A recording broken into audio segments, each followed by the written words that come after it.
Hoy vamos a adentrarnos en la historia de un chef que vivía atrapado, literalmente, entre dos fuegos. Por un lado, el de la alta cocina, con toda su presión y su ego, y por otro, un fuego interior que lo estaba consumiendo. Vamos a ver cómo su colapso total se convirtió, paradójicamente, en su mayor liberación a través de un acto de rendición consciente. Empezamos. Para nuestro protagonista, la cocina no era solo un trabajo, ¿qué va? Era todo. Su identidad, su refugio, parecía un lugar seguro. El problema es que, sin darse cuenta, ese mismo refugio se había convertido en su propia jaula. Era al mismo tiempo su salvación y su condena. Su vida básicamente transcurría atrapada entre estos dos fuegos. Uno era el que todo el mundo podía ver, el de la cocina profesional, el del éxito. El otro era una llama invisible que ardía por dentro, y ambas fuerzas, a su manera, lo estaban devorando.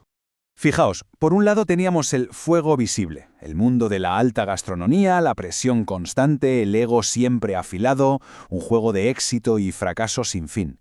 Pero luego por dentro ardía un fuego invisible mucho más íntimo, cocinar para sobrevivir, para demostrarse algo a sí mismo, o peor todavía, cocinar para anestesiarse, para no sentir. Una batalla interna que no daba tregua. Y claro, era inevitable. Algo tenía que romperse. Vivir a ese ritmo es, sencillamente, insostenible. El punto de inflexión no llegó como una especie de epifanía tranquila, sino como un colapso en toda regla. Fue el cuerpo, el que, con su propio lenguaje, dijo «hasta aquí». Y a partir de ahí, el castillo de naipes empezó a caerse a una velocidad de vértigo. Lo primero fue lo profesional, negocios que se hunden, restaurantes que cierran. Toda esa estructura que tanto le había costado levantar, pues, se vino abajo.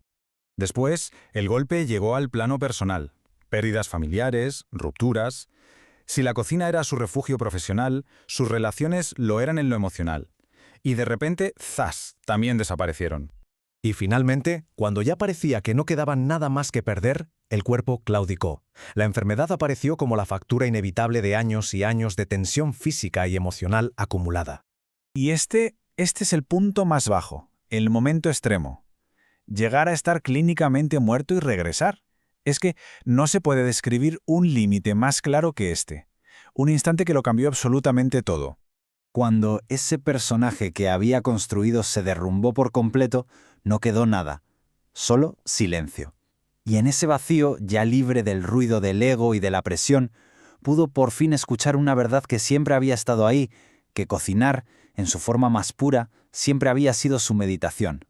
Y es desde ese silencio desde donde arranca un nuevo camino. Ojo, no es un regreso a lo de antes, sino una dirección completamente nueva, el camino del tenso. ¿Y qué es exactamente un tenzo?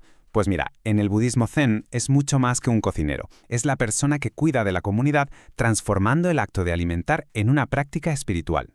A diferencia del chef que busca reconocimiento, el tenzo busca la presencia. Cada gesto, desde cortar una verdura a vigilar el fuego, se convierte en un acto de meditación en sí mismo. Este nuevo camino fue un viaje de 15 años, nada menos. Pasó por Nepal, la India, Tailandia, por toda Europa, cocinando tanto en las cocinas más humildes que podamos imaginar, como en los grandes fogones de monasterios muy importantes. Pero daba igual el lugar, su guía siempre fue la misma: silencio, presencia y servicio. Y en ese largo viaje, hubo un momento que lo cambió todo. Un verdadero hito. La oportunidad de cocinar para Khyab-gon Gongma Trichen Rinpoche, una de las figuras más importantes del budismo tibetano. Aquello no era un simple encargo, era una responsabilidad inmensa. De repente, la cocina se convirtió en un altar, y cada plato en una ofrenda. Todo este recorrido, como es lógico, provocó una transformación profundísima. Un cambio radical de enfoque. Un paso del ego a la esencia. Vamos a ver cómo se materializa esto. Donde antes reinaba la prisa, esa urgencia loca de la alta cocina, ahora hay ritmo. Un tempo interno, consciente, que respeta los procesos naturales de la comida y también de la propia mente. La antigua necesidad de controlarlo todo, de forzar los resultados, se transformó en escucha. Escuchar a los ingredientes, al fuego, a lo que la comunidad necesita en cada momento. Es el cambio fundamental de imponer a, simplemente, recibir. Y esa búsqueda del brillo, del espectáculo, de la exhibición, dio paso a la valoración del silencio fértil, un espacio interior donde la creatividad y el cuidado nacen de la calma, no del ruido exterior. Y así llegamos al núcleo de esta historia. Todo este viaje no es el relato de un ascenso, de una carrera de éxito al uso. Es, en realidad, la crónica de una rendición consciente. Este camino acaba cristalizando en un libro Diario de un Tenzo, pero no es un recetario para impresionar a nadie, es más bien un cuaderno de vida. Cada receta cuenta una historia, nace de una necesidad real de nutrir a una comunidad y comparte lo que se aprendió en el proceso.